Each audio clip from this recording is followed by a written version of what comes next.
आज मुंबईकरांना झिरो शॅडोचा म्हणजे शून्य सावलीचा अनुभव घेता येणार आहे, कारण दुपारी 12:35 मुंबईकरांची सावली ही गायब होणार आहे। खरं तर ही खगोलशास्त्रीय घटना वर्षातून कोणत्याही एका शहरामध्ये 2 वेळा आपल्याला अनुभवता येते। यावेळी आपण उन्हात उभे राहिलो ठरलेल्या वेळामध्ये की सूर्य आपल्या माथ्यावर असतो आणि माथ्यावरच्या सूर्यामुळे पायाखालची सावली गायब होते। खरं तर ती त्यावेळेला अगदी आपल्या पायाखाली आलेली असते आणि हाच खगोलशास्त्रीय योग आता आज जुळून आला आहे। त्यामुळे ठरल्या वेळेत मुंबईकरांची सावली ही गायब होणार आहे आणि मुंबईकरांना झिरो शॅडोचा अनुभव घेता येणार आहे। मुंबईतून बेपत्ता झालेल्या पाकिस्तानी नागरिकांवरून आज सामनातून सरकारचे कान टोचण्यात आलेले आहेत। कुलभूषण जाधव यांचं अफगाणिस्तानातून पाकिस्तानी अपहरण करतात आणि त्यांना पाकिस्तानात नेतात, मात्र पाकिस्तानातून आलेले 26 जण हे असेच सोडले जातात। त्यामुळे कुठेतरी काहीतरी चुकतंय आणि म्हणूनच पाकिस्तान पाणी जोगतंय अशा शब्दामध्ये सामनातून टीका करण्यात आलेली आहे। त्याचबरोबर असंही म्हटलं गेलं आहे की ज्या स्तरावरती राजकीय मुद्द्यांना घेऊन ही गरमी आपल्याला सरकारकडून पाहायला मिळते, तशीच ती राष्ट्रीय प्रश्नांच्या बाबतीत का बघायला मिळत नाही असा सवाल देखील सामनातून यावेळी करण्यात आलेला आहे। मुंबईत काल रात्री भरधाव वेगामुळे एकाचा मृत्यू झाला आहे। घाटकोपरजवळ ईस्टर्न एक्सप्रेस हायवेवरती भरधाव येणारी कार ही अचानक स्लो झाली आणि त्याच्यामुळे मागून येणाऱ्या कारने तिला धडक दिली। याच दरम्यान या कारच्या मागे असलेला बाईकस्वार येऊन या कारला आदळला आणि पुलावरून तो खाली पडला आणि त्यातच त्याचा मृत्यू झाला। त्याचबरोबर या घटनेत एक जण जखमी देखील झाला आहे। काल रात्री मुंबईत आणखी एक अपघाताची घटना घडली आहे। वांद्रे सिलिंगवरून येणाऱ्या एका आलिशान पोर्स गाडीला अपघात झाला आहे। ही गाडी वांद्रे सिलिंगवरून बँड्राच्या दिशेने येत होती आणि याच दरम्यान या गाडीचा टायर फुटला। त्याच्यामुळे मालकानं गाडी बाजूला लावली आणि याच दरम्यान मागून येणाऱ्या एका स्विफ्ट गाडीनं या गाडीला धडक दिली आणि याच्यामध्ये कारचं मोठ्या प्रमाणावर नुकसान झालं आहे। जवळपास 1.5 कोटी रुपयांची ही पोर्स गाडी आहे आणि आज स्विफ्ट चालकालाही किरकोळ जखमा झालेल्या आहेत। धन्यवाद गुरुप्रसाद, तुम्ही दिलेल्या सगळ्या सविस्तर माहितीबद्दल। आणि यानंतर इतर काही महत्त्वाच्या घडामोडी। माध्यमांनी रावसाहेब दानवेंच्या विधानाचा विपर्यास केला असं म्हणत महसूल मंत्री चंद्रकांत पाटील यांनी दानवेंची पाठराखण केली आहे। विरोधकांनी राजीनाम्याची मागणी केली असली तरी राजीनामा घेण्याचं कुठलंही ठोस कारण नाहीये असंही पाटील यांनी म्हटलंय। पिंपरी चिंचवडमध्ये एका खासगी रुग्णालयाच्या अत्याधुनिक यंत्रांच्या उद्घाटन प्रसंगी ते बोलत होते। तसंच येत्या काळात भाजपकडून सुरू होणाऱ्या संवाद यात्रेचं नेतृत्व देखील रावसाहेब दानवेच करतील अशी माहितीही चंद्रकांत पाटलांनी यावेळी दिली। रावसाहेब दानवेंना सुबुद्धी मिळावी यासाठी बदलापुरात राष्ट्रवादी काँग्रेसच्या कार्यकर्त्यांनी यत्न केला। तूर खरेदीवरून वादग्रस्त विधान करणाऱ्या दानवेंचं मानसिक संतुलन बिघडलंय, त्यासाठी या यज्ञाचं आयोजन केल्याचं आंदोलकांनी सांगितलं। तसंच दानवेंच्या उपचारासाठी मुख्यमंत्र्यांनी पुढाकार घ्यावा, नाहीतर आम्ही वर्गणी गोळा करून देऊ असा उपहासात्मक टीका देखील यावेळी केली गेली। ठाणे महानगरपालिकेचे उपायुक्त संदीप माळवी यांना फेरीवाल्यांनी मारहाण केल्यानंतर पालिकेची कारवाई सुरूच आहे। काल झालेल्या कारवाई दरम्यान महानगरपालिकेच्या कर्मचाऱ्यांनी फेरीवाल्यांना मारहाण केली।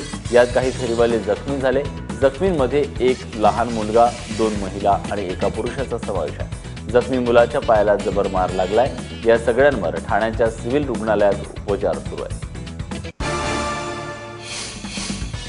येत्या 2 दिवसात मुंबईतील स्टेशन परिसर, आझाद मैदानाच्या बाजूचं फुटपाथ, फॅशन स्ट्रीट अशा ठिकाणांवर धडक कारवाई केली जाईल अशी माहिती।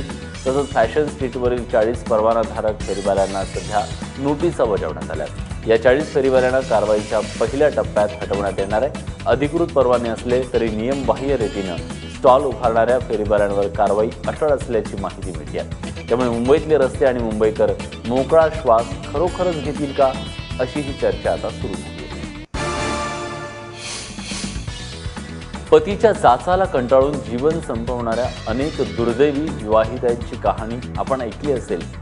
मात्र पुण्यातील चित्रपट निर्माते अतुल तापकीर यांनी पत्नीच्या जाचाला कंटाळून आत्महत्या केली आहे। पुण्यातील प्रेसिडेंट हॉटेलमध्ये विषप्राशन करून अतुल तापकीर यांनी आपलं जीवन संपवलंय।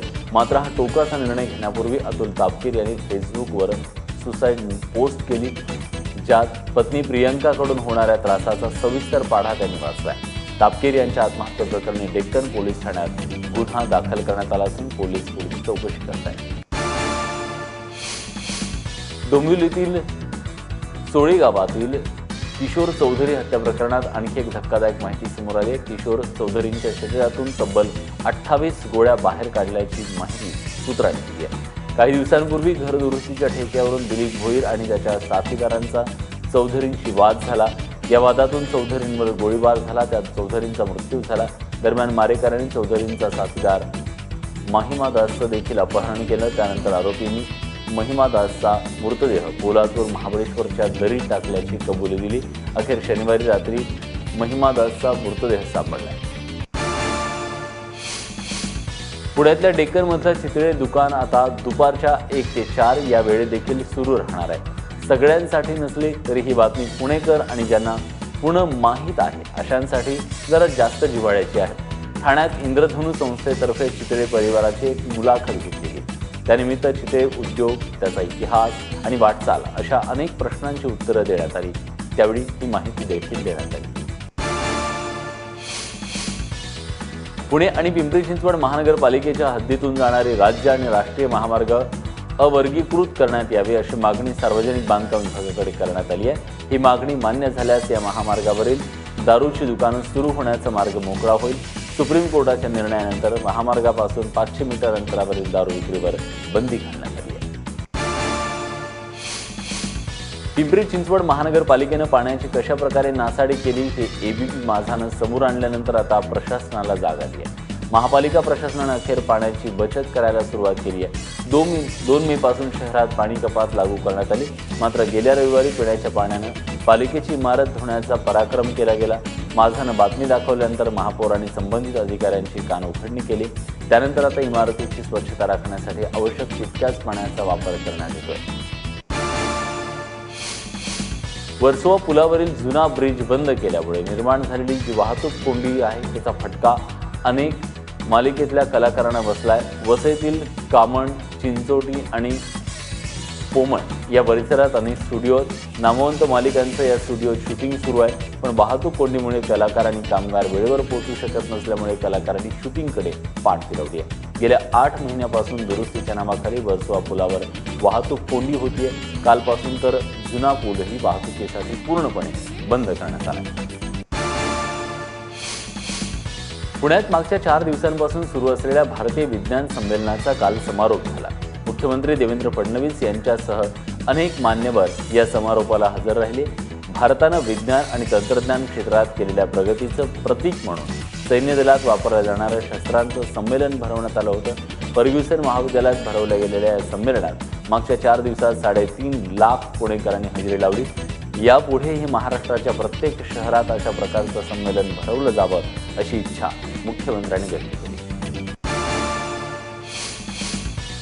अमेरिकेतलं जॉर्ज बाप्टिस्ट हे जे चर्च आहे ते काल प्रार्थनेसाठी खुलं करण्यात आलं. वर्षातून एकदा फीस्टच्या निमित्तानं हे चर्च उघडण्यात येतं. यावेळी प्रार्थनेसाठी हजारो लोक उपस्थित होते. 500 वर्षांपूर्वीचं हे चर्च ब्रिटिश काळात प्लेगची साथ आल्यामुळे बंद करण्यात आलं होतं. त्यानंतर चर्चची बरीच पडझड झाली. आता या चर्चला हेरिटेजचा दर्जा देण्यात यावा अशी मागणी इथल्या रहिवाशांकडून करण्यात येते.